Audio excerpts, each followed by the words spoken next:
क्या आपको पता है कि कैप्चा जो हर वेबसाइट पर रजिस्ट्रेशन से पहले डिस्टर्ब करने आ जाता है, उस कैप्चा कंपनी का मालिक अब गूगल है। और क्या आप जानते हो कि आप सिर्फ एक स्क्रिप्ट से, एक बॉट से कुछ ही सेकंड में मिलियंस में ईमेल आईडी क्रिएट कर सकते हो, या फिर कोई भी वेबसाइट्स पर सिर्फ 1 से 2 सेकंड में मिलियंस में रजिस्ट्रेशन कर सकते हो। और क्या आपको पता है कैप्चा एक शॉर्ट फॉर्म है और उसका फुल फॉर्म क्या है? सो हेलो फ्रेंड्स, मैं हूँ आपका दोस्त और आप देख रहे हैं technical house. So let's get started. Hello Sam.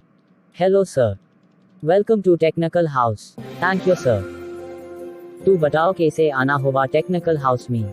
Ismail sir, मुझे एक डाउट है। हाँ जरूर पूछो, क्या डाउट है? तो इस्माइल सर, मैंने कई बार नोटिस किया है कि अगर मैं कोई वेबसाइट पर विजिट करता हूँ तो वहाँ पर रजिस्ट्रेशन के बाद या फिर साइन अप के बाद एक क्वेश्चन आता है कैप्चा का या फिर I am not a robot का। तो यह सारे ऑप्शंस क्यों होता है और किस लिए होता है? Oh, it's a very interesting questions.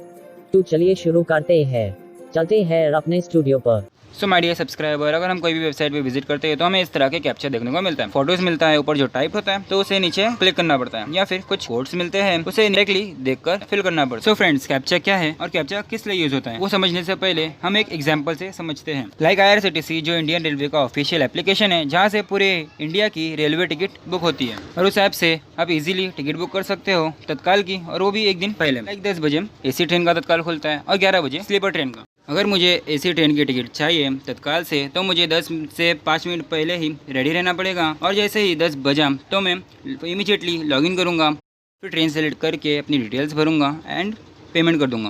और ये सारे प्रोसीजर को हार्डली 7 से 10 मिनट लगेगा। और अगर मेरे से पहले किसी और ने बुकिंग कर लिया तो जितने टिकट्स अवेलेबल था वो सारे टिकट्स किसी और को मिल जाएगा और मुझे एक भी टिकट नहीं मिलेगा। सो फ्रेंड्स, उससे बेटर है कि अगर आप एक प्रोग्रामर हो एंड आप कोडिंग कर सकते हो, और अगर नहीं बना सकते तो कुछ शर्म करो और इस चिंटू से थोड़ा सीखो कि इतनी छोटी उम्र में ऐप बनाया, लेकिन पता नहीं कौन सा ऐप बनाया, जिसमें इन्वेस्ट करने के लिए अच्छे खासे एजुकेटेड लोग आपस में लड़ रहे हैं। खैर, तो अब आते हैं टॉपिक पर। अगर आप एक प्रोग्रामर हो तो आपको सिर्फ उस समय एक स्क्रिप्ट या फिर एक बॉट को रन करवाना है। जो आपको डिटेल्स फिल करना है, बस उस डिटेल को बॉट के अंदर कोड करवाना है, एंड देन एग्जैक्ट उस टाइम पर उस बॉट को या फिर उस स्क्रिप्ट को रन करवाना है। जो प्रोसीजर आप कर रहे थे टिकट बुक करने के लिए, वही सेम प्रोसीजर आपका बॉट इजीली कर देगा। और हमारे प्रोसीजर में मिनिमम 3 से 4 मिनट लगता है, और वही प्रोसीजर स्क्रिप्ट या फिर बॉट सिर्फ 11 सेकंड में कर देगा। इस स्क्रिप्ट का कोडिंग आपको जितना चाहे उतना टिकट बुक करके देगा विद पेमेंट। फिर आगे जाके स्कैमर्स इस स्क्रिप्ट का गलत फायदा उठाते हुए स्कैम्स करने लगे, जिसकी वजह से दुनिया के सारे वेबसाइट्स को ये प्रॉब्लम फेस करना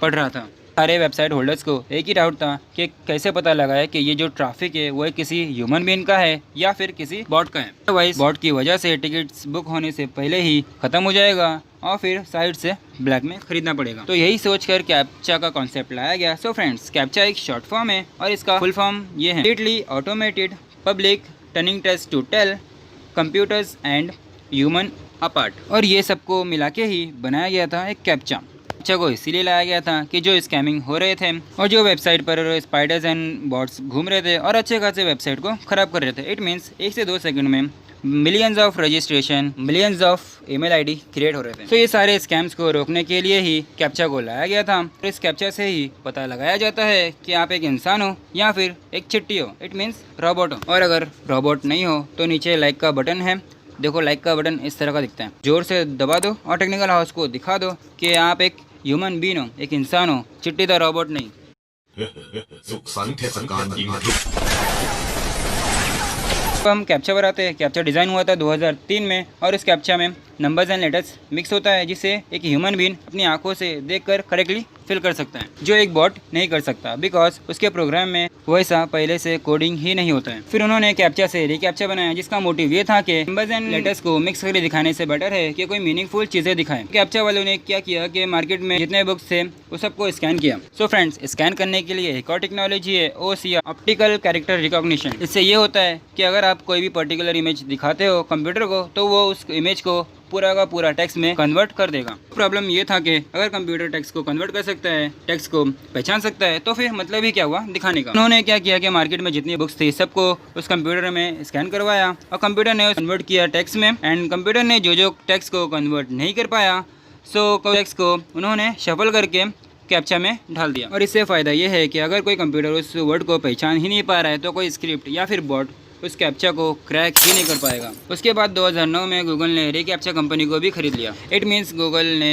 2006 में यूट्यूब जैसी प्लेटफॉर्म को खरीद लिया था। लेकिन गूगल ने यूट्यूब को कितने में खरीदा, वो सब जानकारी के लिए मैंने ऑलरेडी यूट्यूब बायोग्राफी पर 2 वीडियो बना चुका हूँ। वो ऊपर टॉपअप हो रहा है और नीचे डिस्क्रिप्शन पे लिंक है। और फिर 2009 में गूगल ने खरीदा रीकैप्चा कंपनी को। पता नहीं और क्या क्या खरीदेंगे। अब तो सिर्फ टॉप पर 2 ही प्लेटफॉर्म बचा है। फर्स्ट मार्क जुकरबर्ग के social sites, second Jeff Bezos क्या नाम है, जेफ बेजोस का अमेज़ॉन। तो फ्रेंड्स, गूगल रीकैप्चा कंपनी को खरीदने के बाद गूगल के सीईओ सुंदर पिचाई ने अपना दिमाग लगाया और उन्होंने कहा कि बार बार ऑडियंस से टेक्स्ट लिखवाना गलत है और ऑडियंस भी इरिटेट होते हैं और उनका टाइम भी वेस्ट होता है।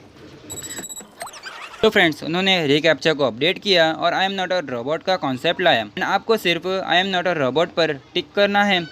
अगर वहाँ पर टिक हो जाता है तो कॉन्ग्रेचुलेशन, आप उस टेस्ट में पास हो चुके हो और आपने प्रूव कर दिया है कि आप एक इंसान हो। Yes, so my dear subscriber, आपके मन में एक सवाल आया होगा कि अगर मैं इस पर टिक कर सकता हूँ तो कोई बॉट या फिर कोई स्क्रिप्ट भी तो टिक कर सकता है। लेकिन ऐसा नहीं है। जब आप उस लिंक पर क्लिक करते हो तो बहुत सारी डिटेल्स कैप्चा कंपनी में जाती है।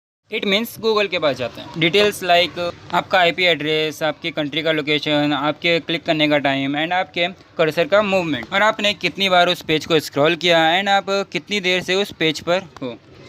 सो ये सारी डिटेल्स जाती है कैप्चा के सर्वर में। इट मीन्स गूगल के पास। और गूगल के सर्वर में मशीन ऑफ लर्निंग का यूज़ किया जाता है और वो लर्निंग मशीन आपके बिहेवियर चेक करता है कि आपका बिहेवियर एक ह्यूमन बीइंग का है या फिर एक बॉट का है। एंड लर्निंग मशीन को 94% भी लगता है कि आपका बिहेवियर एक ह्यूमन बीइंग का है तो यहाँ पर टिक हो जाएगा। अदरवाइज़ अगर लर्निंग मशीन को 6% भी लगता है कि आपका बिहेवियर एक बॉट का है तो ही आपको इमेजेस दिखाए जाएंगे और कहा जाएगा कि ट्रैफिक सिग्नल पर क्लिक करो, कार पे क्लिक करो या फिर बस पे क्लिक करो। तो आपको 1-2 बार करना है एंड उससे आपका आईपी एड्रेस एकदम क्लियर हो जाएगा कि आप एक ह्यूमन बीइंग हो, एक इंसान हो एंड नेक्स्ट टाइम से आप इस पर इजीली क्लिक कर सकते हो। और अब ये जो कैप्चा है एक तरह का सिक्योरिटी है जो वेबसाइट पर स्पैम होने से बचाता है। एंड कैप्चा के बहुत सारे टाइप्स है, लाइक फेसबुक ने अपना कैप्चा बना रखा है एंड गूगल के पास अपना कैप्चा है और IRCTC जो इंडियन रेलवे है उसका खुद का कैप्चा है NLP के नाम से। और ये जो NLP कैप्चा है ये पैसे देती है IRCTC को कैप्चा भरने का।